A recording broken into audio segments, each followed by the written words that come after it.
It was supposed to be just another night over Coast City. The skyline glimmered with the neon green that Hal Jordan, the Green Lantern, so often cast as he patrolled. Keeping watch, ever alert. For all his willpower, he never quite expected what came next. There's a saying that when something lands from the sky, it's either Superman or trouble. This time it was both. A streak of green light met a thundering boom. At the city's edge, a crater formed smoking, scorched, and impossibly deep. Out clawed a pair of fists. From that gash in the earth heaved out the Hulk. Not a rampaging monster this time, but an uncertain.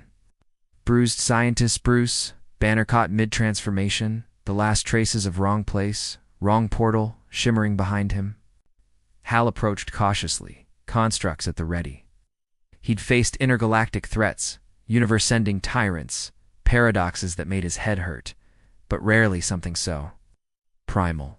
Hulk eyed him, uncertain, until sirens began wailing and onlookers pointed from behind shattered windows and smartphone screens. The Green Lantern heard them mumble it. The Hulk. Here now, Hal had rules. Do no harm, protect the people, and never escalate without reason. Hulk, on the other hand, had just one rule: survive. Maybe two smash, survive. Hal's ring glowed as he projected a containment field, gentle but firm, sealing Hulk within an emerald dome. But then the tremor began, first small, then rippling up the skyscrapers. Hulk's fists lashed at the field not once, not twice, but relentlessly. The energy readings were off the charts. Hal gritted his teeth, pouring willpower into the ring, reinforcing the barrier with every ounce of imagination. Titanium, star matter, cartoon anvils. Hulk's rage simply grew. This wasn't going to be a polite interdimensional meet. The dome shattered in, shards that shivered across the city, harmless but dazzling.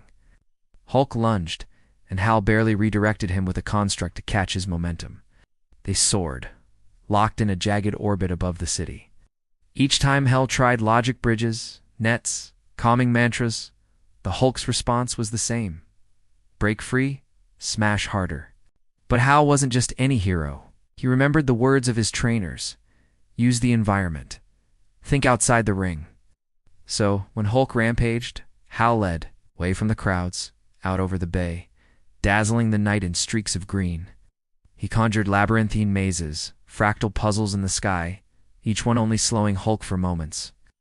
Hulk was pure reaction, and the ring's charge was not infinite. The battle reached its crescendo on an abandoned oil rig, a mile offshore. Hal hovered, exhausted, ring flickering.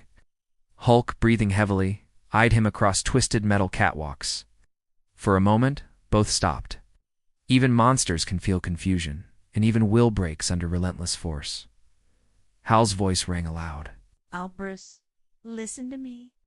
And for a moment, against all odds, the Hulk hesitated, a fleeting shard of clarity in the monster's eyes. But not enough. Another shockwave, another swing, sent Jordan crashing through metal. The oil rig groaned and began to tip. Hal willed a massive construct, hands bigger than trucks, to stabilize the structure one charge left, maybe two. Hulk pounded, fists colliding against green energy until even the sea began to quake. What do you do when your power is almost gone and your enemy is too strong? The answer for Hal Jordan was always the same: adapt. He released the shield. Let the Hulk's energy spend itself. Let him tire himself out. Easy to say, difficult to survive. Yet, as the first rays of dawn pierced the horizon, Hulk's blows slowed. His rage, unchallenged, faded to confusion and then finally exhaustion. With a final bellowing roar, Hulk collapsed to his knees. Hal touched down next to him, battered but upright.